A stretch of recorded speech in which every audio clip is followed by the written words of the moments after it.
Hello student, welcome back my YouTube channel. हमारा biology class 12 का chapter first चल रहा था। उसमें पार्ट 1, पार्ट 2, पार्ट 3 अपलोड हो चुका है।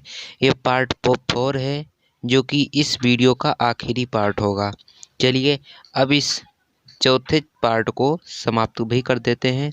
चलिए सबसे पहला हमारा क्वेश्चन है, क्या दे रखा है कि जूस्पोर क्या होता है?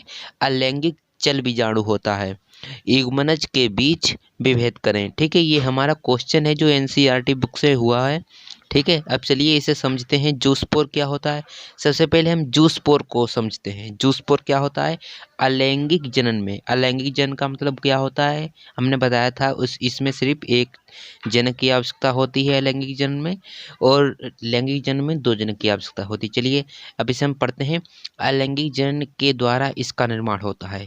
जो जूस्पोर होता है इसे अलैंगिक जनन के द्वारा निर्माण होता है, और इसका निर्माण जनन कोशिका में समसूत्री, देखिए यहाँ पर क्या लिखा है, सूत्री विभाजन के फलस्वरूप होता है।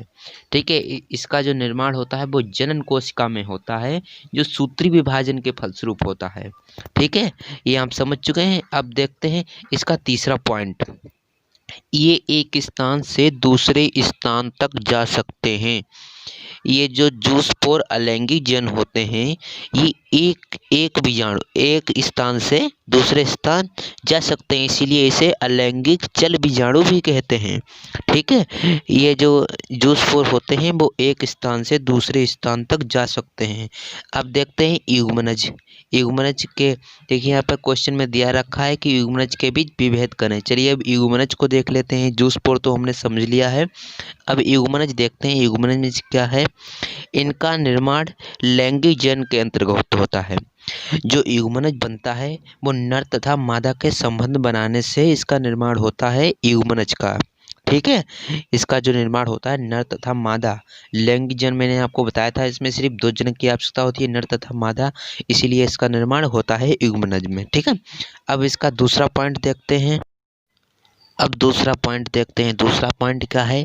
इनका निर्माण नर तथा मादा संबंध बनाने से होता है। हमने पहले भी बता दिया था कि लैंगिक जनन में नर तथा मादा संबंध बनाने से इसका निर्माण होता है, और दूसरा पॉइंट इसका ये हो जाता है।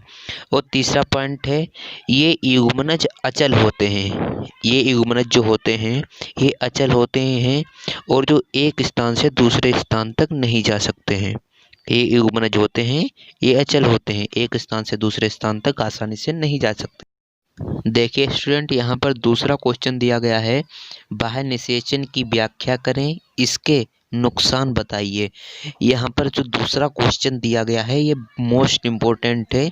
चलिए इसे समझते हैं। ये एनसीईआरटी बुक में आपकी दिया गया है। ठीक है, अब चलते देखते हैं इसका उत्तर क्या है।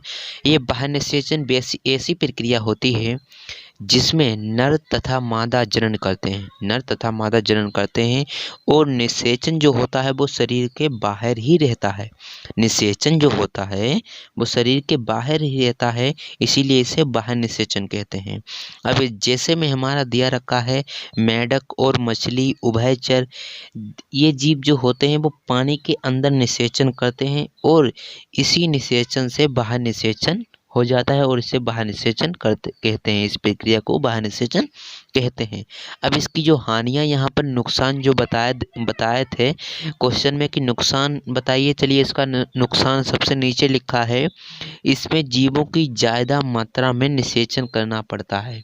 ठीक है, जो जीव होते हैं जैसे मेढक, मछली या उभयचर होता है, जो पानी में पाए जाने वाले जंतु होते हैं, वो ज़्यादा मात्रा में निषेचन करना पड़ता है। ठीक है, जो कि निषेचन तो बाहर हो जा रहा है, तो संतान कहाँ से आएगी? ठीक है, तो यहाँ पर जो हानियाँ लिखी है वो यही है, इसमें जीव को ज़्यादा मात्रा में निषेचन करना पड़ता है।